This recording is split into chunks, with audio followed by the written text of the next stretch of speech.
Makanya sekarang Pak Habib Lutfi, maaf, silakan klarifikasi, silakan konfirmasi, karena umat membutuhkan penjelasan ini, bahwa beliau bisa terbang, beliau bisa teleportasi, beliau punya banyak karomah, ada kuburan yang tidak bisa dipindahkan, apa segala rupa, ada banyak cerita seperti itu. Ini pertanyaan, apakah itu semua nyata? Apakah kesimpulan bahwa upaya propaganda untuk menyebut Habib ini sangat luar biasa, Habib ini sangat jagoan, Habib ini sangat keramat, Habib ini sangat suci dan sebagainya, terkait dengan bisnis makam-makam palsu itu?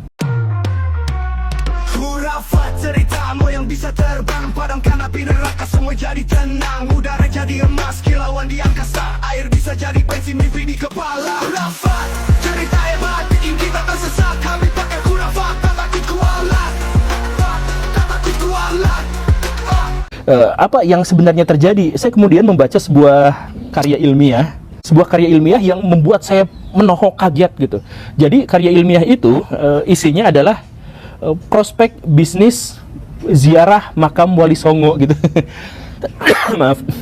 Dan di situ ada sebuah data yang juga membuat saya kaget, bahwa ziarah Wali Songo itu adalah salah satu ziarah paling profit di Indonesia kalau memang kita mau berkecimpung di sana. Kenapa? Karena setiap tahunnya ada 12 juta orang yang melakukan ziarah ke makam para Wali Songo. Jadi muter ke makam wali ini, wali ini, wali ini, wali ini, dan sebagainya gitu. Jadi si penulis karya ilmiah itu berpikir, seandainya 12 juta orang yang datang ke makam Wali Songo itu kemudian kita kasih layanan catering atau kita kasih layanan apa, maka itu adalah prospek bisnis yang sangat luar biasa. Bayangkan 12 juta orang itu datanya tahun 2014 ya.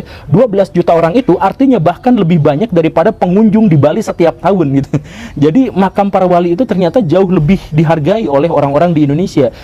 Mungkinkah, ini mah pertanyaan ya, mungkinkah propaganda para Habib itu lebih mulia dari Wali Songo, atau bahwa dia penyebar agama Islam dengan berbagai karomahnya, dengan berbagai kesaktiannya itu sebenarnya adalah untuk mengejar target bisnis ini? Mungkinkah seperti itu? Sebab kalau dalam ajaran agama Islam, karomah-karomah seperti itu tuh tidak beradab untuk disampaikan kepada orang gitu. Jadi misalkan wali ini, karomahnya ini, tingkatannya ini, dan sebagainya, itu benar-benar tidak beradab gitu untuk disampaikan. Karena apa? Karena kalaupun wali itu ada, dia tidak mengaku. Dan kalaupun dia mengaku bahwa dirinya misalkan wali, maka kewaliannya hilang pada waktu itu juga. Jadi nggak mungkin saya adalah wali yang paling kutub, yang diantara wali yang lain. Nggak mungkin ada yang seperti itu dalam ajaran agama Islam gitu. Jadi ini adalah sesuatu yang mengherankan. Makanya ada sebuah kesimpulan yang lain, atau kemungkinan yang lain, atau pertanyaan yang lain. Apakah ini gara-gara bisnis? Dan kalau memang ini adalah gara-gara bisnis, mari kita simak ada beberapa indikasi kuat. Silakan dikonfirmasi, saya tidak mengklaim, saya tidak mengambil kesimpulan, silakan dikonfirmasi. Di Jakarta Selatan itu ada sebuah makam Habib Kuncung.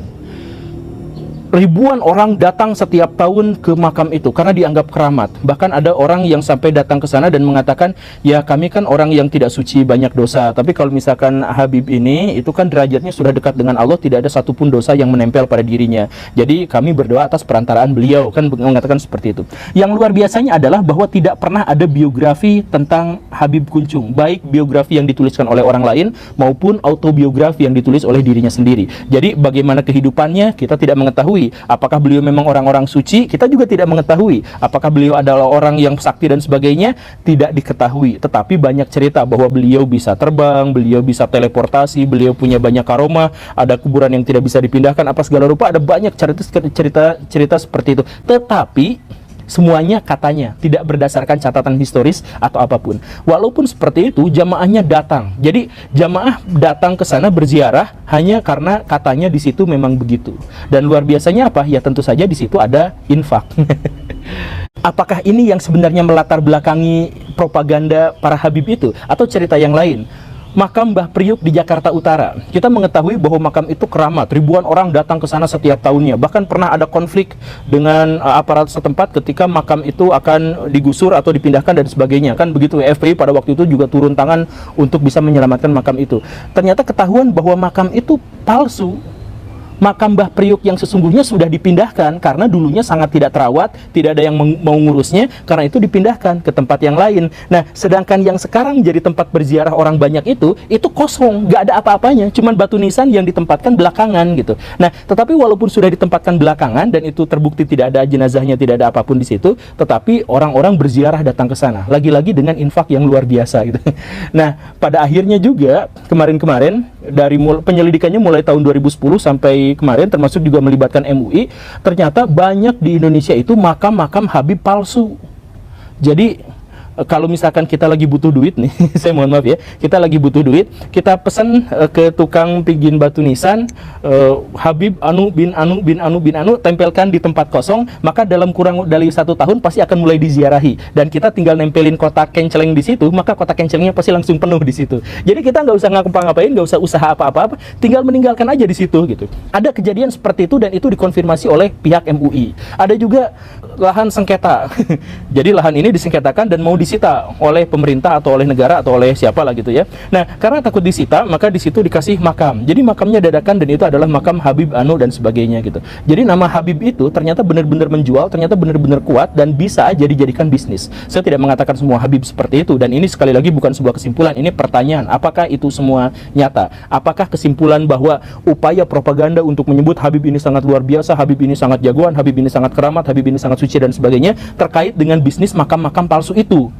Karena harus digarisbawahi, di negara-negara Timur Tengah, pusat wilayah Islam atau wilayah Asia Selatan atau di Turki atau wilayah Afrika Utara yang menjadi basis orang-orang Islam, tidak ada Habib itu diistimewakan sampai derajatnya luar biasa kayak gini gitu, sampai kakinya dicium, itu cuma ada di Indonesia gitu. Dan itu yaitu gara-gara ada upaya propaganda secara sistematis untuk menjelaskan bahwa para Habib itu memang memiliki kemuliaan yang sangat lebih di Indonesia.